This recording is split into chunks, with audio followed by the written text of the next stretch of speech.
Arts council of Pakistan Karachi में आज Karachi theatre festival का इफ्तिताह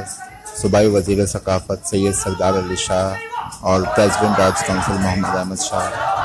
सेक्रेटरी साहब प्रोफेसर एजाज फारूकी और दीगर अरकान गवर्निंग बॉडी ने किया। इस मौके पर कराची थिएटर फेस्टिवल में पहला ड्रामा पेश किया गया